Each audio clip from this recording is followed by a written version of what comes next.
हमारे यहाँ इसको शुक्ल एकादशी भी कहते हैं, और कहते हैं ये सती माता ने यही एकादशी के दिन से जो व्रत साधना करना प्रारंभ करी थी वो सुख देने वाली थी। निवेदन है आपसे भी, कोई कार्य अटक रहा है, तकलीफ आ रही है, दुख है, लक्ष्मी नहीं आ रही, परेशान हो, 108 बेलपत्र की, जो बेलपत्र होते हैं उसकी, इसको छेद तो करते नहीं है सुई से, बेलपत्र की डंडी को बांधते जाओ 108 बेलपत्र की माला बना लो, और माला बनाकर भगवान शंकर के गले में, शंकर के शिवलिंग को जो चढ़ा देता है उसकी मनोकामना भगवान शंकर पूरी कर देती है। अट्टा एकादशी 108 बेलपत्र की माला बनाकर शंकर भगवान को समर्पित करी जाती है।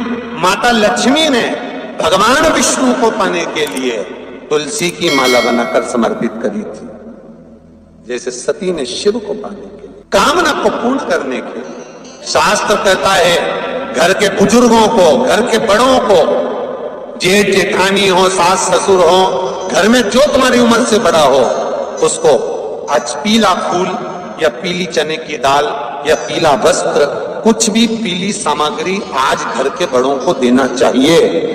क्यों देना चाहिए? तो शिव महापुराण की कथा कहती है कि जो शुक्ल पक्षी की एकादशी के दिन पीली वस्तु का दान दे देता है, घर के किसी ब्राह्मण को देने नहीं जाना, किसी मंदिर में देने नहीं जाना, आपके ही घर में, आपके ही घर के बड़ों को कोई भी पीली चीज का दान कर सकते। फूल हो, मिठाई हो, कोई अनाज हो, कोई वस्त्र हो, पीली वस्तु का दान दे दे। क्यों होगा? क्या होगा उससे?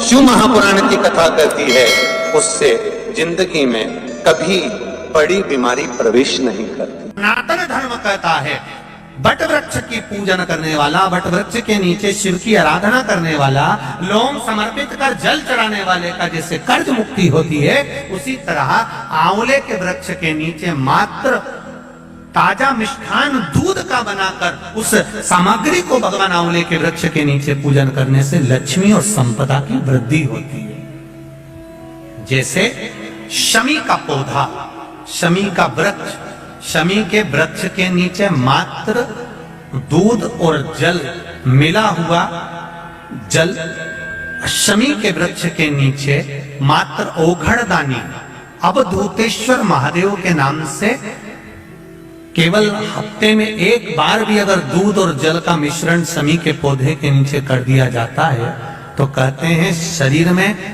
बड़ी से बड़ी अगर बीमारी है, कहीं कैंसर जैसा रोग है या किडनी लीवर जैसा रोग है, कोई भी तकलीफ, कोई गांठ अगर शरीर में हो गई है, तो शमी के वृक्ष के नीचे दूध का जल थोड़ा सा हफ्ते में एक बार अवधूतेश्वर महादेव के नाम से समर्पित कर देने से रोग का निवारण होने लगता है, रोग थम जाता है और उस आगे नहीं बढ़ पाता और उसका इलाज चालू हो जाता है, सुख का अनुभव।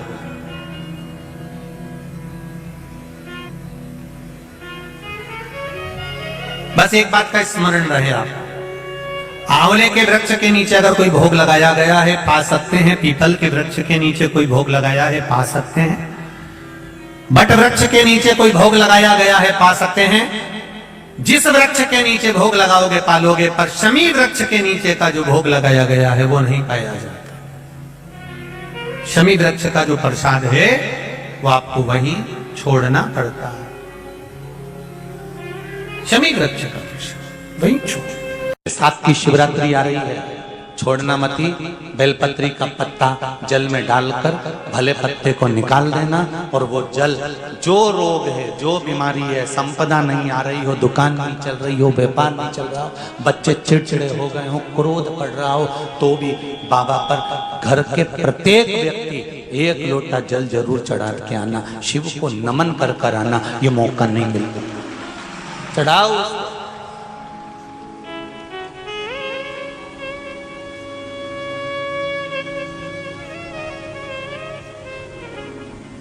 बैसाख के महीने में एक पकवान बनता है शंकर जी का,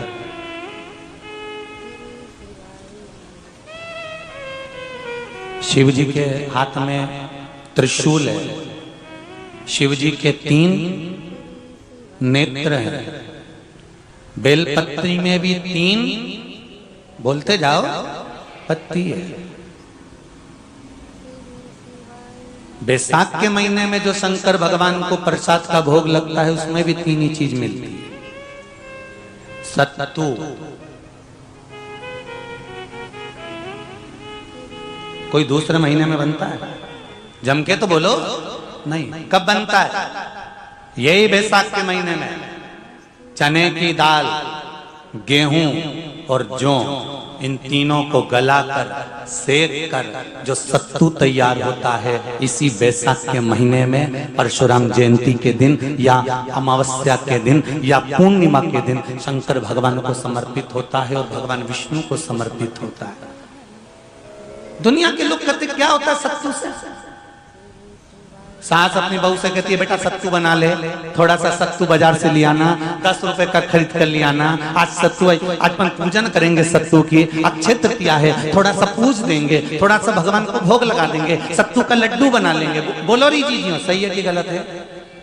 बाजार में भी सत्तू मिलता है तो बच्चे कहते हैं, बहुएं कहती हैं कौन खाएगा, काय को ला रहे हो, सत्तू का क्या काम है? पर शिव महापुराण की कथा कहती है, स्कंद पुराण की कथा कहती है, जिस समय पर बैसाख के महीने की सुंदर अमावस्या का दिन था, उस दिन माता पार्वती शंकर भगवान के लिए जब पकवान बनाने के लिए बैठी, कुछ नहीं मिला, तब माता पार्वती ने 3 अनाज को लिया, एक चना, दूसरा गेहूं और तीसरा जो, इन तीनों को भींग रहे थे उसको लेकर आए गंगा जी में से, उसको सेक कर माता ने अंगीठी पर और उसका जो सत्तू बनाकर शिव को दिया। शंकर भगवान ने कह दिया, सुन पार्वती, ये सत्तू नहीं, ये मेरी औषधि है।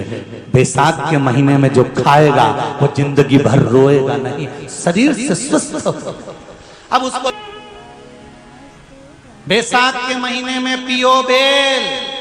बेल मतलब समझ गए? बेल का रस। बैसाख के महीने में पियो बेल और शरीर को रखो ऑलिव बेल। पियो।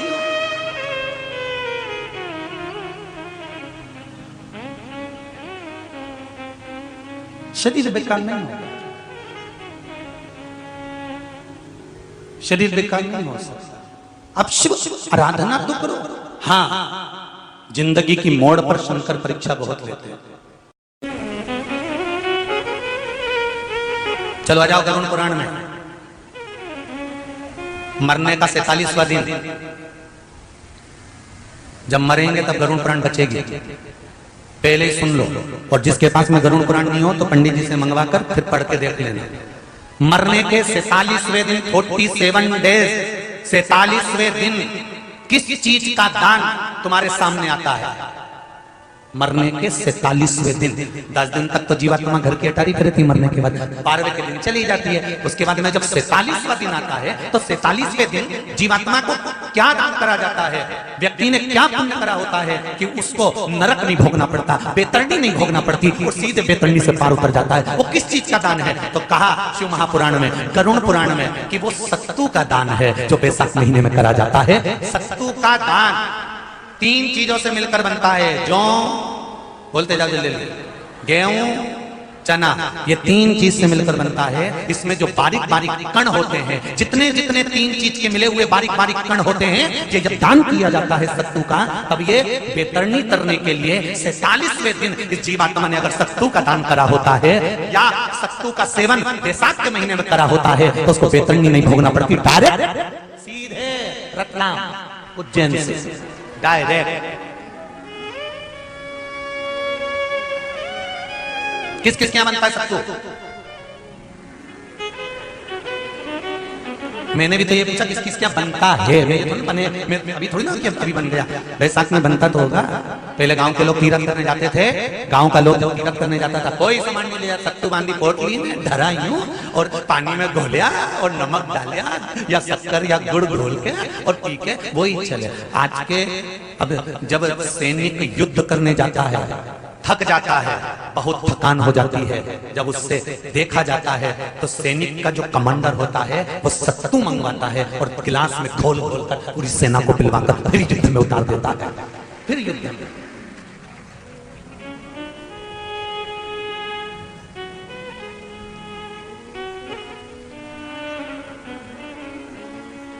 साधारण नहीं है महाराज। सत्तू में जितने बारीक बारीक कण होते हैं, जितने बारीक बारीक कण, अब तुम्हें काम करना, अभी जब फ्री रहो तो कागज पे रख के सत्तू का एक कण गिनना, 1 2 3 बारीक बारीक गिनते रहना जरा। तो तुम्हारा क्या जाए गिनने में? भगवान कृष्ण के हाथ में पट्टी बंधी थी, तुमने भी तो रुक्मणी को गिनने को दिया था, जरा गिन तो जरा इसमें कितने धागे हैं। रुक्मणी जी ने कहा इसमें 9,999 धागे हैं। भगवान ने कहा बस यही 9,999 मुझे द्रौपदी को वापस लौटाना है। गिनती लगा लो, अभी अभी लगा लो। ऊपर तो भगवान गिन के बता ही देगा कि तुमने जो सत्तू दान करा था, तुमने जो सत्तू खाया था, तुमने जो सत्तू भगवान को दिया था, सत्तू का लड्डू बनाकर तुमने बैसाख महीने में भगवान की जो पूजन करी थी, तो अमावस्या के दिन, पूर्णिमा के दिन या अक्षय तृतीया के दिन तुमने जो सत्तू दिया था, भगवान तो गिनती बता देगा कि उस सत्तू में कितना कण था।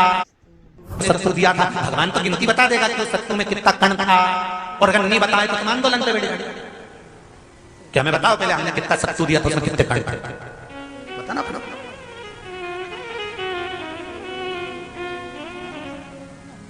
एक शिव की आराधना में चांगुना ने 1 लोटा जल भरा, उसमें थोड़ा सा चंदन डालकर बेलपत्री के वृक्ष के नीचे ले जाकर डाल देती, थोड़ा सा जल बचाकर शिव जी को डाल देती। शंकर भगवान ने एक दिन चांगुना के सामने मन में विचार प्रकट करा और पार्वती जी से कहा, पार्वती एक बात समझ में नहीं आती, आधा जल ये बेलपत्री को देती है, आधा जल मुझे देती है। जब आधा जल मुझे देती है तो मुझे बड़ा गुस्सा आता है, क्योंकि बद्धा जल कहां डोल के आती है। पार्वती जी ने कहा उसके संतान नहीं है, इसलिए वो बेलपत्री की भी आराधना करती है और आपकी भी आराधना करती है। ठीक है,